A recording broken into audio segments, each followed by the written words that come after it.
हो गया जी, लाइव चल रहा चलो करीब ही आ जाए ताकि आवाज़ आ जाए। ये बाइक इसका है। इस तरह नहीं, इस तरह रखें भाईजान, इस तरह है।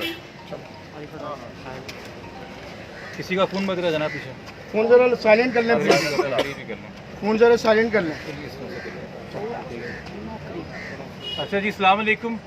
आज 2 नवंबर है और आपके इल्म में है कि एक बच्ची का वाक़या जो कि हाई कोर्ट के पिछले ऑर्डर के बाद आपके सामने रूनुमा हुआ। आरजू 13 साल की, वो 13 अक्टूबर को अगवा की गई। अगवा करने के बाद ख़ानदान का मौक़िफ़ है और वाज़ेह मौक़िफ़ है, चूँकि ख़ानदान के पास नादरा का स्कूल का सारा रिकॉर्ड है जो कि बताता है कि बच्ची 13 साल की है, कि उसके बाद उसका मज़हब तब्दील करवाया गया और उसके बाद उसकी शादी के लिए एक निकाह ख्वाह अरेंज कराया गया और निकाह ख्वाह के साथ जो है अरेंज करा के शादी करा दी गई। और उसके बाद जो है पुलिस बजाय इसके कि उस बच्ची को दरियाफ्त करती, उस बच्ची को अपनी कस्टडी में लेती, इस FIR के पेश नज़र जो वालिदैन ने उसकी गुमशुदगी की कटवाई भी थी और साथ में ये कहा था कि हमें खदशा है कि बच्ची के साथ कोई ज़्यादती होगी। जब बच्ची को निकाहनामा दिया गया तो पुलिस ने उस वक्त चाइल्ड प्रोटेक्शन एक्ट के तहत कार्रवाई नहीं की। पुलिस ने उल्टा वालिदैन को बुला के TCS कोरियर बन के निकाहनामा वालिदैन को पकड़ा दिया कि ये लीजिए आपकी बच्ची की तो शादी हो गई। वालिदैन रोते पिटते रहे। जब मीडिया में थोड़ा बहुत केस उछला तब जाके 10 दिन बाद 23 अक्टूबर को पुलिस ने चाइल्ड मैरिज रिस्ट्रेंट एक्ट के सेक्शन और दफात इसमें ऐड की और जैसे ही पता चला मुलजमों को कि अब उनके इर्द घेरा तंग हो रहा है, उन्होंने 27 अक्टूबर को इस कोर्ट के अंदर एक एप्लीकेशन लगाई। पटिशनर बच्ची को बनाया गया जो 13 साल की है, जिसका बाकायदा जो एफिडेविट है कोर्ट के अंदर वो उसके ऊपर कोई नादरा का रिकॉर्ड नजर नहीं आया। मगर चूंकि उस दिन कोई सामने वाली पार्टी पेश नहीं हुई, सिर्फ उस बच्ची का जो खावंद बना हुआ है गैर कानूनी तौर पे उसका वकील पेश हुआ। उन्होंने कोर्ट को धोखे में रखा, कोर्ट से झूठ बोला और उस धोखे की वजह से कोर्ट ने ये तो ज़रूर कहा उस बच्ची को न्यूली मैरिड वाइफ अपने ऑर्डर में, मगर ये ज़रूर कहा था कि बच्ची को प्रोटेक्शन प्रोवाइड करें।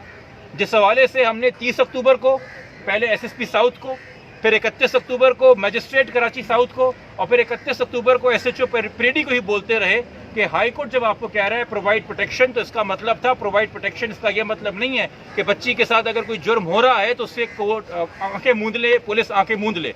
और आज भी हमें यह खदशा था कि जब आज ये केस लगा, चूँकि सिंध हुकूमत की जानिब से दरख्वास्त डाली गई कि जी बच्ची को दारुल अमान भेजा जाए, चूँकि अब ये केस बहुत हाई प्रोफाइल हो चुका है, इसमें हुकूमतें भी वफाक से भी पंजाब से भी लोग आ रहे हैं ख़ानदान से मुलाकात करने के लिए। अच्छा होता कि पहले से इस तरह की कानून साजी और अमल दरामद हो कि बच्चियाँ गायब भी ना हो, उनका ये नाकाबिल तलाफ़ी नुकसान ही ना हो। मगर कोर्ट ने आज भी कहा वर्बली पुलिस को कि हमने आपको बच्ची को प्रोटेक्ट करने से कहाँ रोका था, हमारा पिछला ऑर्डर आपको कहाँ रोकता है कि आप इस केस को इन्वेस्टिगेट ना करें। आपको तो चाहिए था कि आप बच्ची पर नज़र रखते। आज पुलिस आके कह रही है हमें पता नहीं कि बच्ची कहाँ है। खैर, जब हमने नादरा के डॉक्यूमेंट्स कोर्ट के सामने रखे और हमने ये इल्तिजा की कि जो बच्ची के साथ हुआ है वो एक गैर कानूनी अमल है, उसका मजहब का तब्दील होना, उसकी जबरी शादी होना और उसके साथ जो उसके बाद कार्रवाई की गई होगी वो सेक्सुअल अब्यूज़ और रेप के ज़ुमरे में आता है, तो कोर्ट ने ना सिर्फ ये ऑर्डर दिया है कि अगली पेशी 3 दिन बाद 5 नवंबर को 9:30 बजे है और उस वक़्त पुलिस को हर हाल में बच्ची को कोर्ट के सामने पेश करना है। उस दौरान बच्ची अगर बाजियाब होती है उसको पनाह का शेल्टर होम में लेके जाएंगे और कोर्ट ने सबसे पहले बच्ची की हिफाजत सिक्योर करना, उसके बाद बच्ची से खुद पूछना और उसके बाद बच्ची की एज डिटरमिन करना। और कोर्ट ने अपने ऑर्डर में 3 इशू आइडेंटिफाई किए हैं। पहला, बच्ची की उम्र क्या है, क्या वाकई 13 साल है। दूसरा, क्या बच्ची ने जो फिर इस्लाम कबूल किया है, जो मजहब की तब्दीली वो जबरी हुई है। और तीसरा, कि अगर वो 13 साल की तो फिर उसकी शादी जो गैर कानूनी है उसके वाले से क्या कानूनी चाराजोई होगी। तो ये तीनों चीज़ें कोर्ट ने इशू बनाई हैं, जुमेरात तक का टाइम दिया है। अब बुनियादी तौर पर हमारा सवाल ये है कि SHO परेडी जिसको 27 तारीख को कहा गया था कि बच्ची को प्रोटेक्ट करो, उस पर नज़र रखो, वो आज कोर्ट को कह रहा है मुझे नहीं पता बच्ची कहाँ है, वरना आज बच्ची कोर्ट में होनी चाहिए थी। अब ये 3 दिन हम सिंध पुलिस से पूछ रहे हैं कि आरजू कहाँ है। हमें सवाल का जवाब चाहिए, आरजू कहाँ है। आरजू को फौरन बाजियाब करें, हिफाजत से उसे शेल्टर होम लेके जाएं। कानून के तहत इन्वेस्टिगेशन से पुलिस को नहीं रोका गया, उसके मेडिकल एग्जामिनेशन जो कोर्ट का ऑर्डर कह रहा है उसकी रूह के तहत अमल दरामद करें। हम हाई कोर्ट के आज शुक्रगुजार हैं कि जब उनके सामने वालिदैन का मौक़िफ़ रखा गया है, सच रखा गया है, तो उन्होंने फिलफौर बच्ची की बाजियाबी का हुक्म दिया है।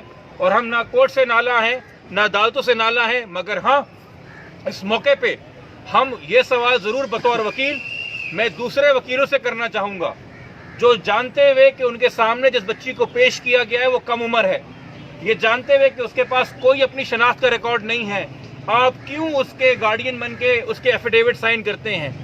کیوں جھوٹی پٹیشنیں لے کے کورٹ کو گمراہ کرتے ہیں؟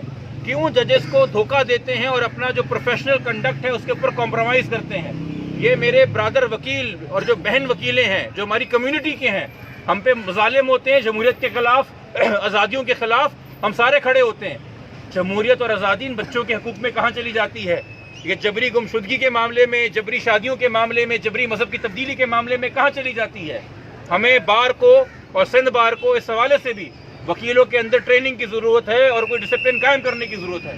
اور ساتھ میں جو یہ یونین کاؤنسلیں بغیر پراپر ایج کے ایویڈنس کے، چاہے وہ نادرہ کی شکل میں ہو یا میڈیکل کی شکل میں ہو، جو ٹھپے لگا کے نکے نامے سرٹیفائی کر رہے ہیں، یہ حکومت سے وہاں بھی سوال ہونا چاہیے کہ صرف بچی کے گمنے کے بعد اور سوشل میڈیا پہ ٹرینڈ ہونے کے بعد آپ عمل میں نہ آیا کریں اور بولے کہ حکومت عمل میں آئے گی۔ 2013 کا آپ نے قانون بنایا ہوا ہے، 2013 سے آج تک نہیں پتا ہے کسی نکاح خوان کو جو نکاح رجسٹر کرتا ہے کہ کیا کوڈ طریقہ فالو کرنا ہے بچی کی ایج کنفرم کرنے کے لیے؟ کیا پولیس کو نہیں پتا ہے کہ جیسی انفارمیشن ہے کہ بچی کم عمر ہے اسے فورن کسٹڈی میں لیا جائے؟ اور 2014 سے child protection authority act Sindh کے اندر آیا۔ میں سوال پوچھتا ہوں، فرض کریں گے بچی ہم نے 10 دن پہلے بازیاب کر لی ہوتی، فرض کریں گے بچی کورٹ نے 27 اکتوبر کو بازیابی کا آرڈر دے دیا ہوتا، ہم کیا اس بچی کو بلاول ہاؤس لے کے جائیں؟ سندھ میں کہاں بنے چائلڈ پروٹیکشن سینٹر؟ 2018 میں سی ایم مراد علی شاہ نے آرزو یہ قصور کی جو زینب تھی اس کے واقعے کے بعد کہا تھا ہر ضلع میں چائلڈ پروٹیکشن سینٹر بنائیں گے۔ یہاں 10 بائی 10 کا کمرہ نہیں ہے 2.5 کروڑ کے کراچی میں جس کو آپ چائلڈ پروٹیکشن سینٹر کہہ چکے ہیں۔ یہ بچے، یہ عورتیں جو ڈومیسٹک وائلنس کا شکار ہوتی ہیں، جو ریپ کا شکار ہوتی ہیں، جو تیزاب کے اٹیک کا شکار ہوتی ہیں، جو گھر سے نکالی جاتی ہیں، جن کے مذہب تبدیل کرائے جاتے ہیں، وہ کدھر جائیں؟ این جی او کے سہارے یہ حکومت چلے گی؟ این جی او کے سہارے یہ سندھ چلے گا؟ ہر چیز پبلک پرائیویٹ پارٹنرشپ ہے۔ یہ صوبہ پوچھتا ہے، صوبے کی کمیونٹی پوچھتی ہے کہ قانون آپ بنا لیتے ہیں تو قانون کی پاسداری کے لیے وہ نظام، وہ ادارے، وہ محکمے اور ان کا بجٹ کہاں ہے؟ اس کا جواب ہم طلب کر رہے ہیں۔ اور سب سے پہلے پوچھ رہے ہیں، یہ والدین پوچھ رہے ہیں سندھ پولیس سے کہ آرزو کہاں ہے؟ اس کا جواب چاہیے ہمیں۔ آرزو کہاں ہے؟ آرزو کہاں ہے؟